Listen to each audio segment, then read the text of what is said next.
I hope I don't regret buying the cheapest one I could find. Something was chewing on this. So I'm kind of worried it might be electrical. Look at that.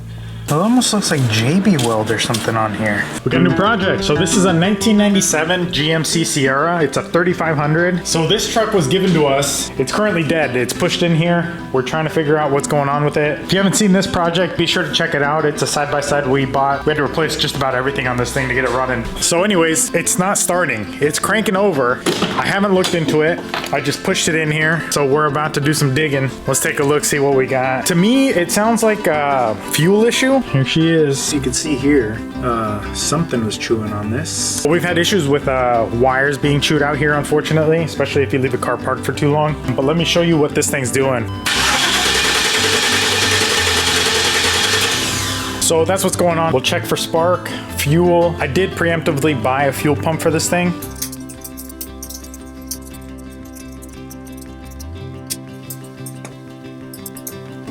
Just because to me, that's what it sounds like. That, like I said, I'm not really sure what the heck this is. I don't know if this has anything to do with it. So I also noticed that if you look at the fuel gauge, so it goes all the way to the full, past the full, which my understanding is that's a pretty common issue on these things. And it has to do with some ground wire down there. I guess corrosion or something like that. So we'll check that. But the other thing that they said was pretty common is fuel pump. Let's start pulling some stuff apart and see what we can start digging into. Let's take this thing off. So look at that. I'm gonna vacuum that out real quick. That's what I mean though, living out here. Squirrels get into everything, chew up everything. So I'm kind of worried it might be electrical. I hope not. Let's go ahead and clean that throttle body out real quick. So other than this wire here, I'm not gonna be able to see anything unless we take off the intake, because these are the fuel injectors over here, I believe. They're kind of all in like a cluster. So we have to remove the intake manifold, I'm pretty sure. So I don't want to do that yet. I think what we'll do is the relay here, we'll kind of jumper it to see if we can hear the fuel pump. No, I don't hear anything at all. Yeah, I guess, I mean, that points to a bad fuel pump because you can't hear anything. Be able to hear something because it should start pumping. All right, I got this thing on jack. Let's take a look, see what we got. Just not sure how heavy this tank's gonna be.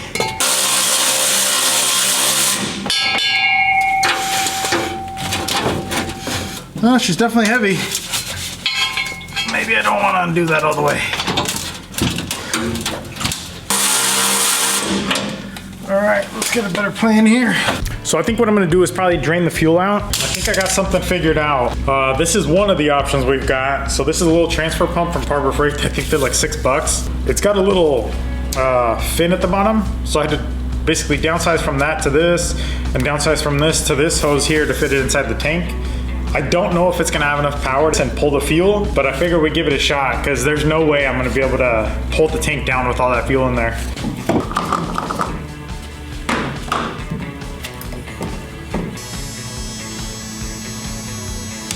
All right, by hand it is, I guess. All right, so this is what I got, and I mean the throw on it is pretty small.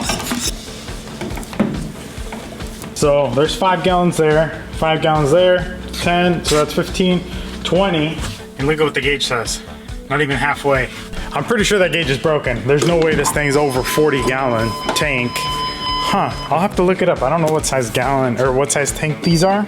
So I just looked it up and it's got 34-gallon tank. I guess with 20 gallons out of it, let's see how heavy that tank is. We might be able to just pull it down and keep whatever fuel's in there. All right, I just loosened the bolt and it's still heavy, but obviously 20 gallons lighter.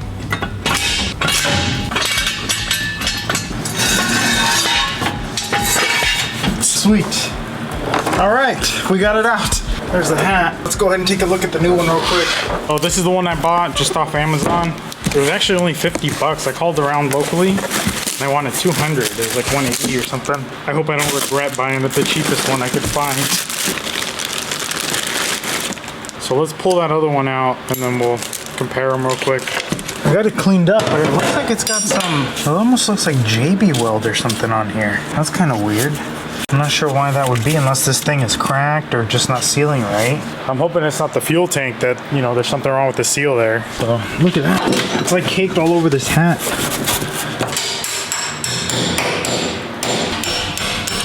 There we go. We're free now. Yeah, I've got no clue why they would have done that. All right, let's get this thing back in there. We'll hook everything up and we'll shoot for first fire. I'm hoping this is all that's wrong with it. Yeah, let's throw this tank back in there and see what we got. All right, I got everything back up there. The only thing is this hose right here from the fuel filler cap. I don't know if you guys could see that. For some reason, it seems like they're too short. They're not, obviously, because they were on there. So I think the tank is probably pushed out a little bit. I hooked it up enough, everything, to hopefully fire it up. If we can, we'll throw it on the lift and actually get some good movement in there to be able to push it over again. So let's see if that was our issue. It's under a half a tank, so the other one was reading wrong. All right, here we go.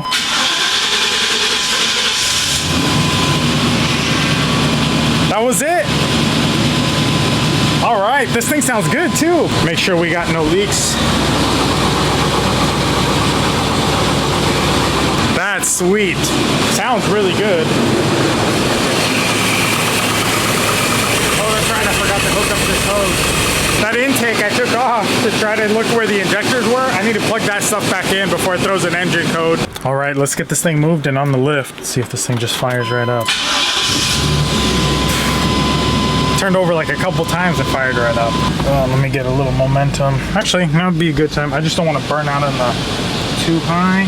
I got 4 low. Let's see.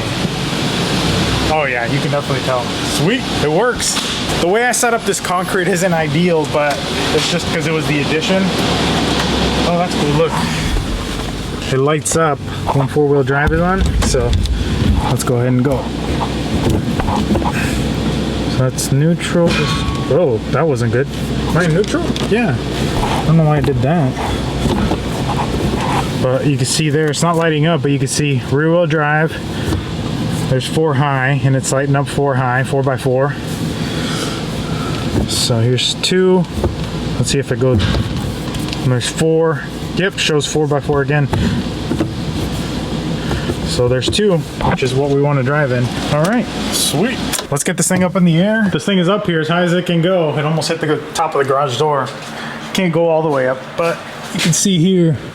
So this hose isn't all the way connected, which I still need to fix. And then, let's see, we've got an oil leak. I'm not sure, well, the whole pan, it looks like the whole pan needs to be resealed. It's hard to tell, kind of shiny up there. So it's for sure coming off. It needs to be resealed. Oh, it's coming off of here. So maybe the pan, or maybe the front main seal or the rear main seal. I'm not sure. I'm sure it needs them. It's an old truck. I'm thinking I just wipe it down for now, and then we can take a look as we drive it where it's leaking from. So let's fix that hose real quick. We'll wipe it down and we'll take it out for a quick drive. All right, here we go. Our first drive. I figured we'd let her stretch her legs, go out to the freeway. Oil pressure seems good, temperature's good. It feels good. We'll run it through the gears here and see. Wow, this thing's a boat. The steering is really loose. You're constantly having to correct it as you're going around corners, but it feels good, drives good. Cabin's actually surprisingly quiet for having those big mud terrains and just being an old, 97 pickup truck. So let's see here, let's give her a little bit of gas here. All right. Not bad. Feels pretty good. The downshift was fine. It actually feels like it's got plenty of power. Not fast by any means. Brakes feel pretty good too. All right, we're coming up to a little freeway entrance here, so we'll see what kind of pickup this thing has and see if it shifts through all the gears. And this thing only has 163,000 miles. We do have those 2 leaks with the oil pan and transmission pan, which we'll fix at some point, but we got this truck for free, and all I've put into it so far is $50 with that fuel pump. I don't know how long that fuel pump is gonna last us. I'm hoping we don't have to drop the tank anytime soon, but it sounds good, it feels good, starts right up. All right, here we go. We'll get her straightened out and then give her some gas. Let's to the floor. All right.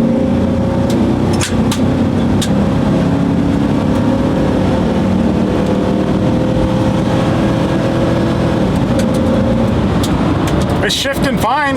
I don't think that speedometer is right. There's no way we're going 90 miles an hour right now. Or maybe going 60. So the speedometer must be off, because even right here it says we're going 70 and it feels like we're going 50. So that's probably not right. It's actually surprisingly smooth on the freeway. Surprisingly quiet too. Dude, man, we scored on this thing. This thing, like I said, it was given to us. We just had to fix that one problem. I guess it was just the fuel pump. There's no check engine lights, nothing. This thing's running like a top, and the engine sounds good. Interior is in great shape. There's no tears that I can see. Stereo, I'm pretty sure works, but even if it doesn't, who cares? The back is in really good condition. Front, there's no cracks on the windshield. All the windows work because they're just manual roll down windows and no power door locks or anything. Sweet, well, I guess to recap, all we did was swap out a fuel pump and we got a $50 truck basically. I think that's gonna wrap it up for this video. Thanks for watching, subscribe.